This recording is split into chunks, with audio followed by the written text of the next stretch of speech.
August 2014 marked the 100th anniversary of the outbreak of the First World War. Nearly 60,000 Canadians lost their lives. For many, the war is considered to be a defining moment that helped shape Canadian identity. And generations later, the effects of the Great War are still felt across the country. In Newfoundland, memories of the war are marked by a sense of loss that's forever imprinted in the history and the culture of the people here. Every year on July 1st, Canadians across the country celebrate our nation's birthday. The day has an additional and more somber meaning in Newfoundland and Labrador. There, July 1st is also known as Memorial Day. It commemorates the Battle of Beaumont-Hamel during the First World War, one of the bloodiest days in the history of the British Army. People from across the province gather at the National War Memorial in St. John's to honor the valiant actions and sacrifices of the Royal Newfoundland Regiment. In 1914, Newfoundland was still largely a rural place, heavily dependent on the fishing industry, very small population with over half of the total population living in small outport communities flung around the coastline of Newfoundland. At the time, Newfoundland was still a dominion of the British Empire. So when the call to war was sounded, the colony was automatically entered into the war. And so when the war is declared in August, there's no question of Newfoundlanders rallying to support the Empire in this war, but there is a question about how we'll react to this war. There's a great debate triggered by the war about what we should be doing and what the meaning of the war will be for Newfoundland. The government pledged 500 men for land service and another 1,000 for naval service. Men between the ages of 19 and 35 were urged to enlist. In less than 2 weeks, over 700 men had answered the call to serve their country. Enough men had volunteered that they formed their own battalion. It would be known as the Newfoundland Regiment. When the call to arms went out, many Newfoundlanders answered that call. Bear in mind that a lot of these guys had not ventured 20 miles from their home. Many of them had not even seen St. John's and probably would not have an opportunity to do so in the course of their lives. So it was often looked at as an adventure. Well, the war was going to be over in 1 year. That's what everyone thought. Piece of cake for king and country, and it was patriotic, but also there's a drive to see the world. Within a few weeks, the regiment was formed and the men were hastily trained in Pleasantville on the outskirts of St. John's. On October 3, 1914, the first 537 soldiers, known as the Blue Booties due to the color of their leggings, were ready to head overseas. By 1915, the men still hadn't seen any battle action. They eventually got word they would join British and Australian troops on the Gallipoli Peninsula in Turkey. The hardship they experienced in Gallipoli gave the men a taste of the even harsher conditions that awaited them in Europe. In April 1916, the regiment shifted to the Western Front and began to prepare for the Battle of the Somme in Beaumont-Hamel, France. It would become the most significant military battle the Newfoundland Regiment would ever partake in. The Germans were deeply entrenched at Beaumont-Hamel. The operation was a joint French and British assault. The attack was originally scheduled for June 29th, but was postponed by 2 days due to bad weather. The plan was to weaken German defenses and take over enemy trenches. They had hoped for a quick and decisive victory, but the end result would turn out to be a devastating blow for the Allies. There were 6 battalions sent over. The first 2 battalions went over at 7:30. They were wiped out in 20 minutes. The other 2 battalions were sent over about 45 minutes later. They were gone, 20 minutes, 30 minutes. Newfoundlanders went over about an hour after that, and we didn't last much longer. So in the space of 1 morning, we lost pretty well 6 battalions along our sector.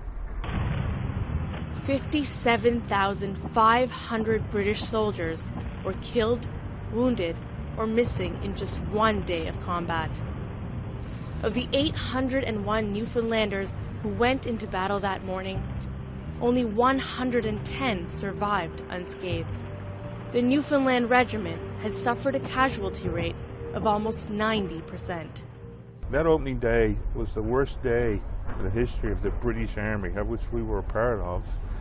And so for the British it was bad, but for us as a Dominion of Great Britain and for this island, it was, oh my God, this is not what we signed up for. This was not supposed to happen, but it did. It was devastating.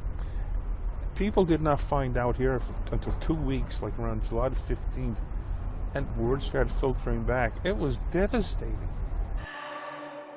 The regiment's sacrifice at Beaumont Hamel hadn't gone unnoticed.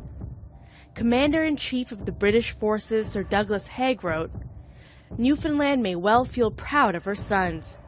The heroism and devotion to duty they displayed on 1st July has never been surpassed." In 1917, in recognition of their exceptional service and sacrifice, the Newfoundland Regiment would be granted the title Royal by King George V. It was the only such honor given during the First World War. By the end of the war, more than 6,200 men had served in the regiment. More than 1,300 of them died, and many returned home wounded and scarred by what they had witnessed overseas. Nearly every family on the island had been touched by the war. Almost immediately, discussions began on how to honor the dead. On the home front, parents were writing to the militia, writing over to Europe and saying, where are our sons buried?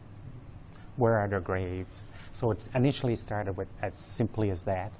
And then by the end of the war, people are realizing that we need something more substantial. We need a place where Newfoundlanders can gather to pay their respects to those who served for king and country.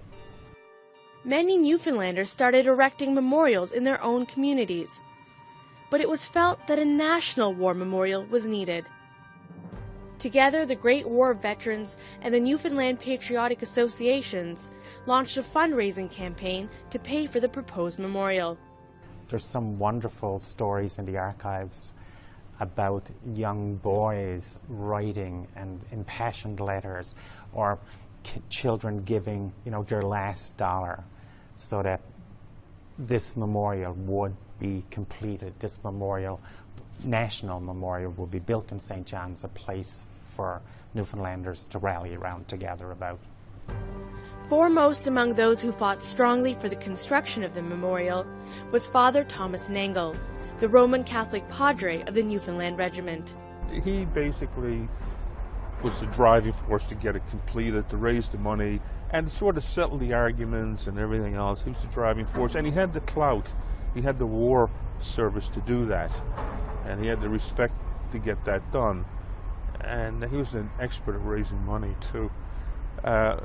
He did it because of his connection with the men. He worked with them, he lived with them, he saved many of their lives, he heard their prayers, he heard their confessions, he said their masses.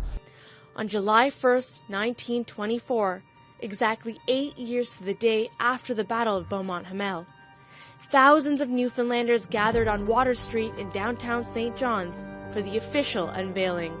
The monument was full of symbolism and intricate details, a design inspired by the very men who fought for Newfoundland. And so within that memorial, you will find a member of the Newfoundland Regiment. You will find someone who served in the Navy, someone who served in the Merchant Marine, and someone that served in the Forestry Corps. They're all there. The top of the monument is a representation of a woman to represent freedom. What she's holding a torch in her hand, and that comes out of John McCrae's poem. The torch we will raise high, with the torch we will pass on. This is sacred ground. As any war monument is, it's sacred ground, and it's treated as such. It's a burial site. It represents the lives of the guys that didn't come back, whether they're buried in France with an official marker or under a farmer's field somewhere. This is how we remember them. It's a little bit of France planted here.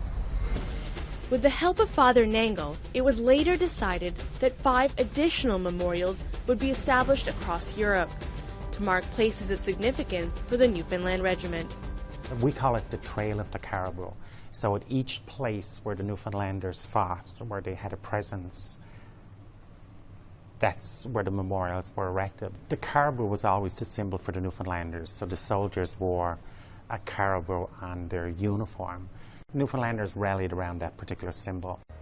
A 6th bronze caribou would be erected at home, located at Bowring Park in St. John's. Caribous in France and the one here in St. John's all face the enemy. The direction to which the Newfoundlanders would charge into the enemy, which is appropriate. It was a nice little touch.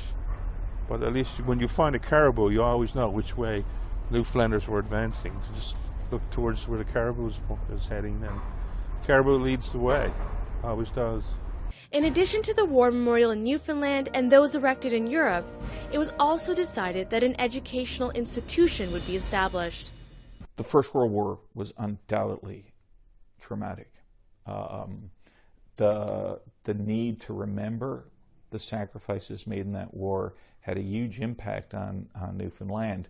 And I would say probably one of the most ongoing and most significant impacts is where we're standing right here, because Memorial University, where I teach, was itself established as a memorial, as a way to remember all those who fell in the war.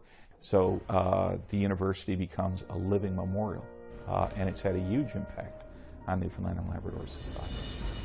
That impact is still felt on the island today. The people of Newfoundland continue to find new ways of remembering what happened so long ago. I think what's really astonishing about it is that it is 100 years later and it still has that same deep emotional meaning. People are still connected 100 years later.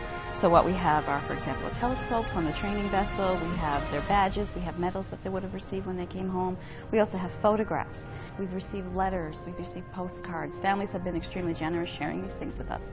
Today, the War Memorial here in St. John's and the many more tributes that exist abroad continue to serve as symbols of sacrifice and a source of great identity and pride for the people of Newfoundland. Throughout the year, the War Memorial serves as a gathering place for the people of Newfoundland, a place where they can remember and honor the men who fought so bravely for their freedom.